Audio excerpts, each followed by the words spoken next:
Kasama po natin ang ating kaserbisyo of the day, ang ating commissioner ng Subcommission on the Arts ng NCCA, National Commission for Culture and the Arts. Walang iba kundi si Dr. Lord Vergara. Magandang umaga po sa inyo and happy National Arts Month. Yes, thank you, Miss Nina.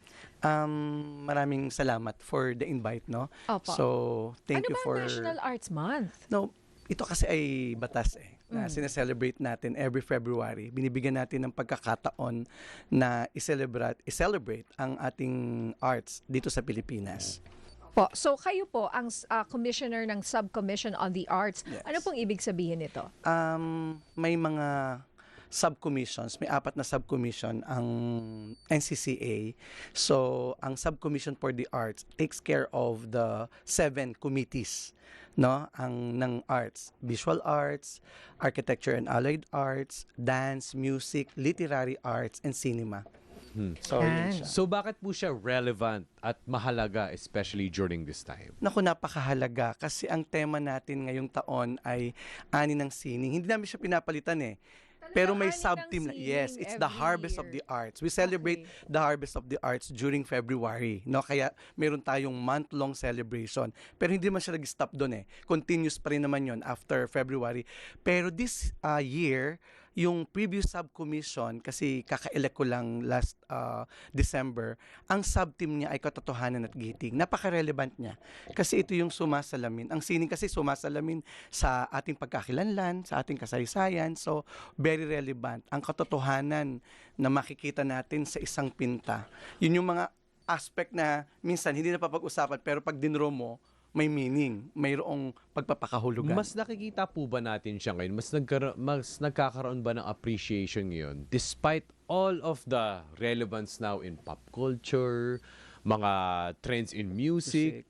Tapos bumabalik tayo sa roots natin. Yes. Sir Lord. Yes. Opo. Well, hindi natin kasi may iwasan yung technology, no? Hindi natin may iwasan yung emerging technology gamit ng sa art. Pero ito nagiging daluyan kasi siya Pero binibigyan pa rin natin ng pansin yung pagkakakilanlan natin. So, mas nagiging relevant kahit may social media na tayo na platform. So, we encourage our youth to use it for digital art. Kasi mabisang weapon yun Pero yung konteksto ng pagkakakilanlan ay still, yun pa rin ang nakaugat para sa atin dito sa Pilipinas. Po, malalim po yun, konsepto ng pagkakakilanlan. Para medyo nawawala po kasi Yes. dahil nga sa teknolohiya at saka yung pop culture. Ang realidad, ang Pilipino, ang Pilipinas, very rich pagdating sa arts. Ano and po culture. ang gusto nyong i-remind o siguro sabihin ngayon sa lahat ng nakikinig at nanonood sa atin tungkol po sa pagkakilanlan ng Pilipino pagdating sa arts? Kasi,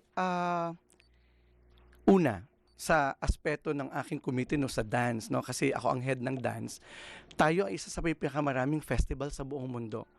Itong January, nag-start pa lang tayo. Lahat festival season to sa Visayas, no? In honor of our Niño, Sinulog. Oo. Tapos yung next week, Dinagyang.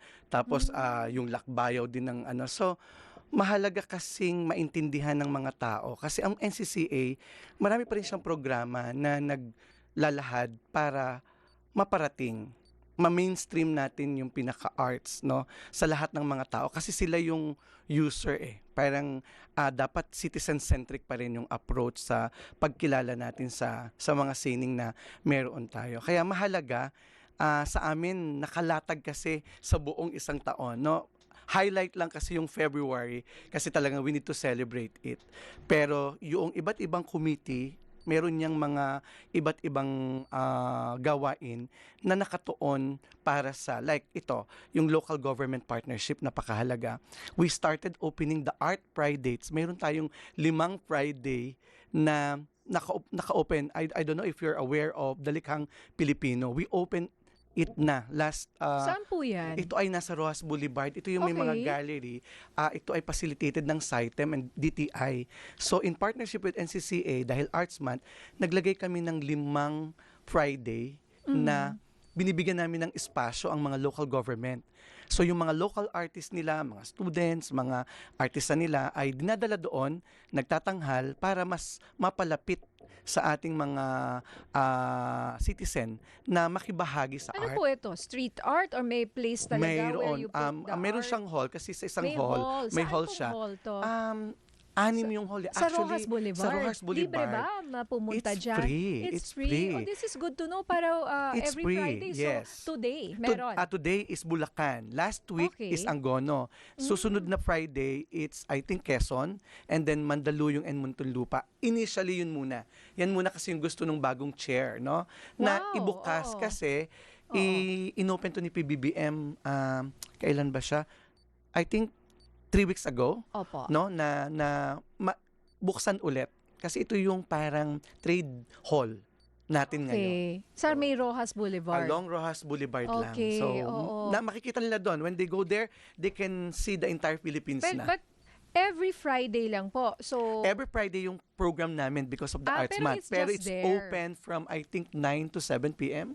oh, Yeah, ganda. yeah, yeah, And yeah. ngayon, You can sinong visit that. featured LGU? Ang featured LGU natin today is Bulacan. Alam mo, maraming artist dyan sa Bulacan na magagaling. Isa Sobra. dyan yung Maraming kaibigan national ko, artist si, dyan. Aris Bagtas. Mm-mm. Hello, kilala niyo po ba yun? Ang dami niyang ginagawa rin. Ano? Yes.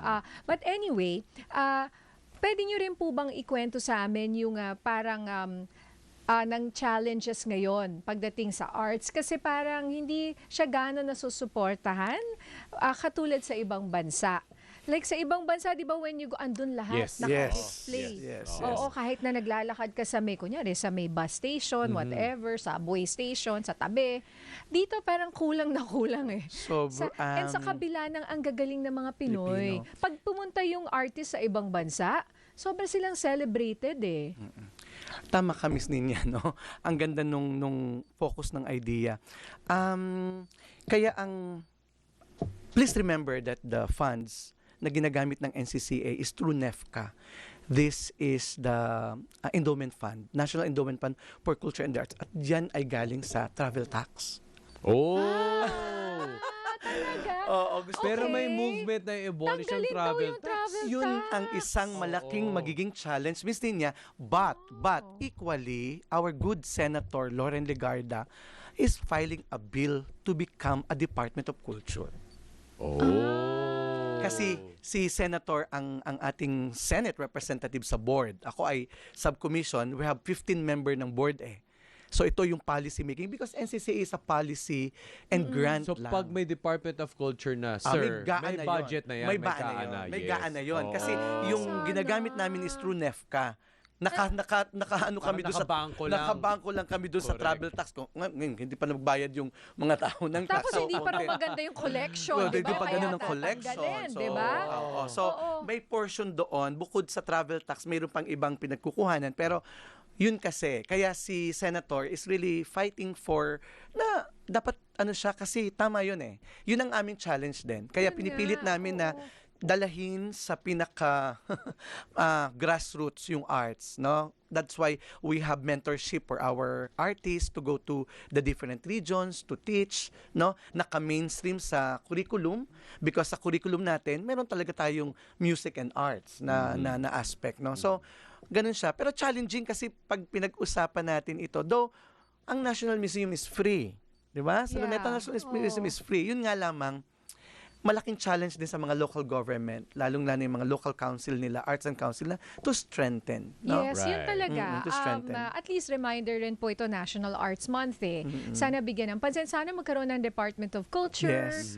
So, support natin si si Oo. Senator to do that. Supportahan natin yan. Anong tawag dyan? Bata nyo kami dyan, Sen. Pagdating sa arts, actually ngayon nga may nag-message si Dr. Hoven Kuanang ng Pinto Art Museum hello. dyan Yeah. po sa Antipolo. May sinasabi siya ngayon, may installation na parang The Healing Museum, na ang mga artwork daw ay hindi lang display. It's not just decoration. Hindi siya palamuti eh. Hindi lang siya Oo. palamuti. Katotohanan ito. Kaya yung aming tema, katotohanan. Gusto yung visual na katotohanan. Nakikita mo. No? Alam mo, yung shared experience. Pag sama-sama kang kumanta, sama-sama kang sumayaw, sama-sama kang tumula, nawawala yung takot mo. Na ipaglaban kung ano yung ano mo. So yung sining ay nagbabind para dyan. So, Yes. Sabi nga dito it's also therapeutic. Therapeutic, It heals. Art yes. heals. Meron Diba kaming sa program, panahon na- we called Yeah. it Alitap-Tap. Okay. No? na-re-elect kasi ako eh. So last year, we launched this in Pampanga.